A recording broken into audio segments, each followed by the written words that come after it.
बताएं बेरोज़गारी ख़त्म कैसे होगी, बताएं यहाँ पाकिस्तान में इन्वेस्टमेंट कैसे आएगी। आपने एक बार भी इस पे गुफ्तगू नहीं की और आपके पास इस लाइन के अलावा इकरार भाई मुझे कोई लाइन नहीं मिली। आपने कहा जी मैं कभी भी इक़्तिदार में नहीं आऊँगा, मैं कोई ओहदा कबूल नहीं करूँगा। आप ये सुनना चाहते हैं हर आदमी से कि वो आए और वो कहे कि मैं आपको कबूतर निकाल के दिखाऊंगा टोपी में से। ये प्रॉब्लम 78 साल से डिस्कस होते चले आ रहे हैं लेकिन प्रॉब्लम ठीक नहीं हो रही। इसका मतलब है जिस मसले की वजह से ये मसाइल हैं उन पर बात कीजिए। आपको किसने कहा कि इंटरनल इलेक्शन नहीं होते? किस जमात में इंटरनल? क्या नून लीग में इंटरनल इलेक्शन नहीं आप होते? खाइए कसम के इंटरनल इलेक्शन होते हैं। मैं पेपर के अलावा ऑन पेपर की बात नहीं कर रहा। खैर अब तो अपनी बात मैं कसम खाता हूँ जी, इंतखाबात होते वो हैं, कागज भर के दे देते हैं बस जो मर्जी भर के देते हैं। आपने मैंने इस तरह से बात नहीं वो एक करनी ना। प्रोसेस, इस तरह इलॉजिकल बात तो नहीं करनी। इलॉजिकली क्या इलेक्शन नहीं होते उनके? नहीं होते ना, पेपर भर के दिया जाता है, इलेक्शन तो नहीं होते ना। कि जब आप गुफ्तगू करते हैं ना, मैं पहली तकरीर में भी सुनना चाहता था कि आपकी पॉलिसी क्या होगी, आप पॉलिसी पे बात करेंगे। आपके पास कोई पॉलिसी नहीं बताने के लिए नहीं थी। यकीन कीजिए करार भाई, मैं सुनने आया था कि आप क्या कहेंगे, आपकी मौशी पॉलिसी क्या होगी, आपकी एजुकेशन पॉलिसी क्या होगी, आप मुझे बताएं सर्कुलर डेट ख़त्म कैसे होगा, मुझे बताएं बेरोज़गारी ख़त्म कैसे होगी, बताएं यहाँ पाकिस्तान में इन्वेस्टमेंट कैसे आएगी।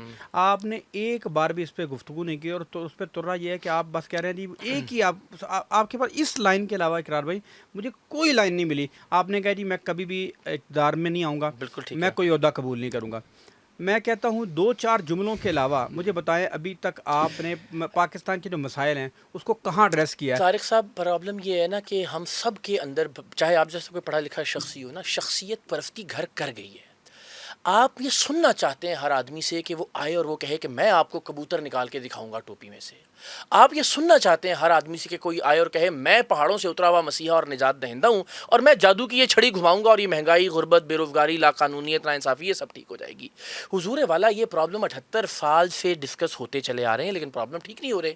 इसका मतलब है जिस मसले की वजह से ये मसाइल हैं उन पर बात कीजिए। आप जैसे पढ़े लिखे आदमी से मैं ये तवक्को करता हूँ कि आप ये कैसे मुमकिन है कि आसमान से कोई शख्स नाजिल होगा और वो महंगाई का मसला हल कर देगा?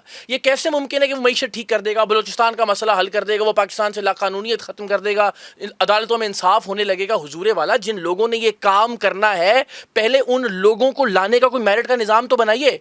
सबसे बुनियादी बात ये, आप कहते हैं सिस्टम खुद ब खुद ठीक चलने लगे और एक आदमी आके दावे आपको करके और झूठे सच्चे बताए और सुनाए कि मैं ये कर दूंगा, मैं ये करके दिखाऊंगा और उसके नतीजे में आप उसे मनसब और ओहदा सौंप दें। सबसे बुनियादी बात ये है, समझने की कोशिश कीजिए।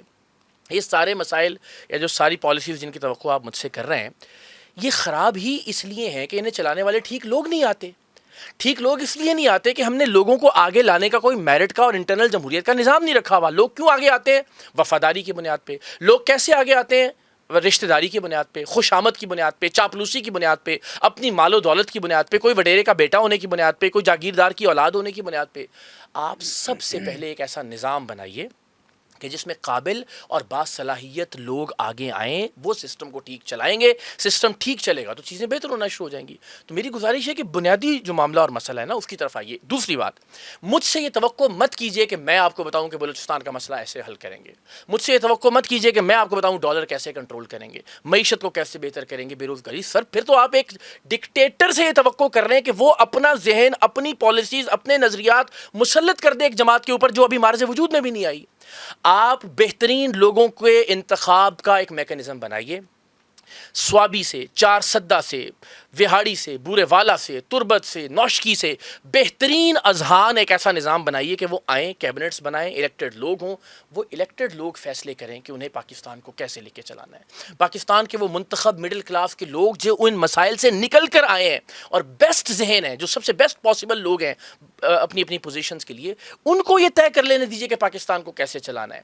ये तवक्को जब तक आप शख्सियात से करते रहेंगे, आपके अंदर से इसका मतलब है वो शख्सियत परस्ती नहीं निकली। आप आज भी चाहते हैं कि हाथ बांध के खड़े हुए हों और एक बालकनी के ऊपर शहनशाह मौज़म आएँ और आप उसका दीदार करें और शहनशाह मौज़म आपको बताए कि हम ये कर देंगे, महसूल हटा देंगे, ग़ुलामों को आज़ाद कर देंगे। ये मत कीजिए खुदारा। निज़ाम से तवक्कुआत वाबस्ता कीजिए, सिस्टम बनाने की तरफ आइए। आप उसको सिस्टम को शिकस्त देनी है, उसके सामने सिस्टम लेकर आइए। निज़ाम को अगर आपने पीछे लेकर जाना है तो उसके सामने एक निज़ाम बनाने की कोशिश कीजिए। तो मैं ना ये दावा जो कर आप निज़ाम बनाने की कोशिश करें, मुझे एक दो आपने जो एग्जांपल्स दी, तो मुझसे ये तवक्को मत कीजिए اسی لیے میں کہہ ہی نہیں رہا ہوں کہ مجھے لے کر آئیں اور میں نے یہ کیا ہے اور میں یہ کر کے دکھا دوں گا. میں تو کہہ رہا ہوں کہ آپ لوگ, پاکستان کی تاریخ میں پہلا موقع ہے کہ میں نہیں, آپ میں سے کوئی ہوگا تو انشاءاللہ معاملات حل کرے گا. آپ نے جماعت اسلامی اور ایم کیو ایم کی اگزامپل دی, بہت ہی معذرت کے ساتھ دونوں. میں جب حلف دے رہا ہوں, میں جہاں جہاں بات کر رہا ہوں کہ ایک میرے پاس کوئی منصب نہیں ہوگا, دوسرا میرے پاس کبھی کوئی اختیار نہیں ہوگا فیصلہ کرنے کا. یعنی جہاں میں کہتا ہوں نا اللہ اور اللہ کے رسول کی قسم, نہ میں کبھی کوئی عہدہ اپنے پاس رکھوں گا, نہ میں کبھی کوئی فیصلے کا اختیار اپنے پاس رکھوں گا. تو ایم کیو ایم کے کیس میں تو ہم جانتے ہیں کہ فیصلے کا سارا اختیار بہرحال الطاف حسین صاحب کے پاس تھا, اور وہی فیصلہ کرتے تھے کہ یار یہ سموسے والے کو فٹ پاتھ سے اٹھاؤ اور اس کو وزیر بنا دو. یہ اس حد تک بات ٹھیک ہے کہ وہ مڈل کلاس کا ایک آدمی فٹ پاتھ پہ بیٹھ کے بھی سموسہ کھا رہا ہے, یہ ریڈی لگا رہا ہے, اور کل اگلے دن وہ پارلیمنٹ میں پہنچا ہوا ہے, لیکن اس کو لانے کا کون سا میرٹ ہے؟ اس کو آگے لانے کے لیے کس نظام سے اس کو گزارا گیا ہے؟ انٹرنل الیکشن کا یا اندرونی انتخابات کا یا جمہوریت کا کون سا میکنزم ہے جس کے ذریعے آپ نے کسی بھی آدمی کو پسند کیا اور اس کو اٹھا کے وزیر بنا دیا؟ مجھے یہ بتائیں, یار M N A M P A select ہوتے ہیں ہمارے یہاں, کیا ان کو عوام سلیکٹ نہیں کرتی؟ کیا ہمارے جو M N A M P A select ہوتے ہیں کیا عوام کے ووٹوں سے نہیں آتے؟ کیا کوئی بھی شخص, آپ سمجھتے ہیں کہ کوئی بھی ٹھیک شخص آ جائے تو ٹھیک شخص آ کے الیکشن لڑے تو جیت جائے؟ اچھا, اس میں گزارش, اس کا مطلب یہ کہ عوام بھی انہی لوگوں کو چوز کرتی ہے جن پہ آپ تنقید کر رہے ہیں, یہی ہو رہا ہے نا. آپ مجھے بتائیں کہ کیا نون لیگ کے لوگوں کو لوگ ووٹ نہیں دیتے؟ کیا پی ٹی آئی کے لوگوں کو نہیں دیتے؟ بھائی یہ تو اوپن فورم ہے, یہ الیکشن کا اعلان ہوتا ہے, آپ کاغذات جمع کرا دیں, یہ ایسا ہمارا کیمرہ بیٹھا یہ کرا دیں.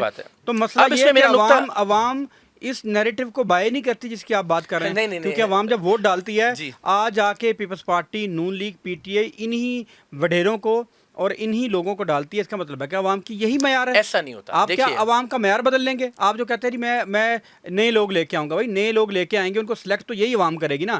عوام جن کو سلیکٹ کریے پھر آپ ان کو میرٹ جانیں, اس کو آپ میرٹ کیوں نہیں جانتے؟ آپ کیوں میرٹ نہیں جانتے؟ اس لیے کہ عوام نے مشرف کو بھی ووٹ دیا تھا, عوام صدام حسین کو بھی منتخب کرتی آئی تھی. دیکھیں, جب آپ ایک ڈکٹیٹر یا ڈکٹیٹروں والا نظام بنا دیتے ہیں اور پھر آپ کہتے ہیں کہ 95.3% ووٹ ڈالا تھا ریفرینڈم میں, پرویز مشرف صاحب کو بڑے پاپولر تھے, بڑے مقبول تھے. جس طریقہ کار سے ایک آدمی کسی پوزیشن تک پہنچا ہے وہ میٹر کرتا ہے.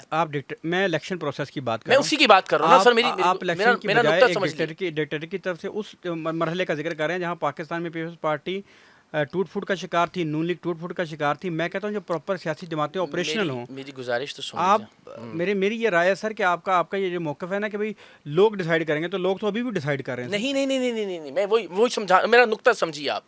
میں یہ کہہ رہا ہوں کہ ایک آدمی اس پوزیشن تک جہاں آپ لوگوں کے ووٹوں کو میٹر کرنے کی بات کر رہے ہیں وہاں تک پہنچا کیسے ہے یہ بھی تو میٹر کرے گا نا. ایک آدمی ایک جماعت پر قابض ہے 40 سال سے بغیر کسی انٹرنل الیکشن کے, اور آپ یہ کہیں کہ جناب بہرحال ظاہر ہے عمران خان کو یا نواز شریف کو یا زرداری کو. آپ کو کس نے کہا انٹرنل الیکشن نہیں ہوتے؟ کس جماعت میں انٹرنل الیکشن؟ کیا نون لیگ میں انٹرنل الیکشن؟ آپ کھائیے قسم کے انٹرنل الیکشن ہوتے ہیں پیپر کے علاوہ, آن پیپر کی بات نہیں کر رہا. دیکھیں نا اب تو اپنی بات, میں قسم کھاتا ہوں جی انتخابات ہوتے ہیں, وہ کاغذ بھر کے دے دیتے ہیں الیکشن, جو مرضی بھر کے دیتے ہیں. دیکھیں آپ نے, میں نے اس طرح تو بات نہیں کرنی نا, اس طرح الوجیکل بات تو نہیں کرنی. کیا الیکشن نہیں ہوتے ان کے؟ نہیں ہوتے نا, پیپر بھر کے دیا جاتا ہے, الیکشن تو نہیں ہوتے نا عملی طور پہ.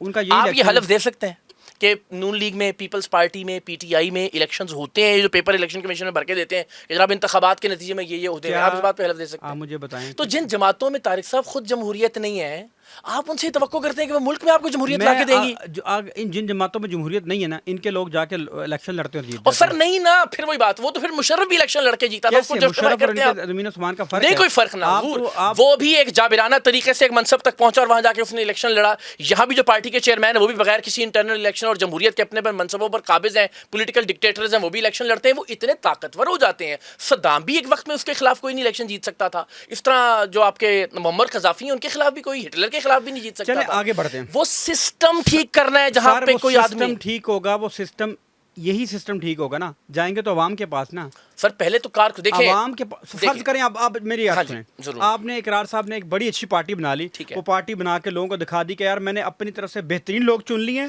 یہ بہترین لوگ ہیں, یہ تجربے کار ہیں, میں نے سسٹم نے چن لی. سسٹم آپ کی جماعت کے سسٹم نے چن لی نا. وہ جماعت سسٹم کیا کرے گی؟ جا کے प्लज होगी ना इस पूरे सिस्टम में, इलेक्शन प्रोसेस में जाएगी, उस इलेक्शन प्रोसेस में यही लोग खड़े हैं, लोग इन्हीं को वोट दे रहे हैं, आप भी उसी प्रोसेस में आके कर लें। आप उस निज़ाम को बदलने की कोशिश क्यों नहीं करने की कोशिश करते? जो पूरा का पूरा इस वक्त मुल्क में सिविलियन बालादस्ती का नई मामला नहीं है, चीज़ें उस तरह ख़राब हो रही हैं, आप उसकी बात करने की बजाय कहते हैं इलेक्शन। यानी आप कह रहे हैं एस्टेब्लिशमेंट की बात की जाए? मैं कहता हूँ आप पार्टी ठीक कर भी लें तो कुछ नहीं होगा। नहीं नहीं, ऐसा नहीं है, ऐसे नहीं नहीं नहीं, नहीं, ये मेरे ख्याल ये लोगों यानी को क्या गुमराह करेंगे करने आप? की इंकलाब बात है। लाएंगे? नहीं सुन लीजिए, आप कुछ तो ना खून ना, का बाजार गर्म इसको करेंगे। बड़ी बड़ी बड़ी सादा सी बात है। प्रॉब्लम ये रहा है कि आप इस्टेब्लिशमेंट के इदारे के मुकाबले में हमेशा इंडिविजुअल की लड़ाई लड़ते रहे हैं आज तक।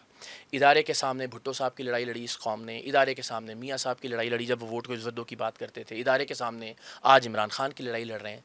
इदारे के सामने जब तक आप इदारा नहीं बनाएंगे तब तक ये मुमकिन ही नहीं है कि आप निज़ाम को 2 कदम पीछे धकेल सकें। इम्कान ही नहीं है इस बात का, मंतक ही नहीं मानती। आप सिस्टम के मुकाबले में शख्सियात की लड़ाई लड़ते रहे आज तक। तारीख़ इंसानी में मैं आपसे बहुत ही आजिज़ी के साथ चैलेंज करता हूँ, एक तहरीक मुझे आप उठा के बताइए जो किसी फ़र्द को इख्तिदार में लाने के लिए चली और कामयाब हो गई हो। कोई एक ऐसी मुज़ाहमत मुझे बताइए जो किसी आदमी के लिए, किसी शख्स के, किसी फैमिली के लिए चली और कामयाब हो गई हो। नज़रिए पे खड़ी हुई तहरीकें चलती हैं, नज़रिए पे खड़ी हुई तहरीकें और मुज़ाहमतें कामयाब होती हैं। और यहाँ हमारा प्रॉब्लम ये है कि हम सिस्टम के मुकाबले में, तो जो आप कह रहे हैं ना कि जनाब शख्स जो इस्टेब्लिशमेंट का मसला पहले हल करना है, वो कैसे कौन करेगा?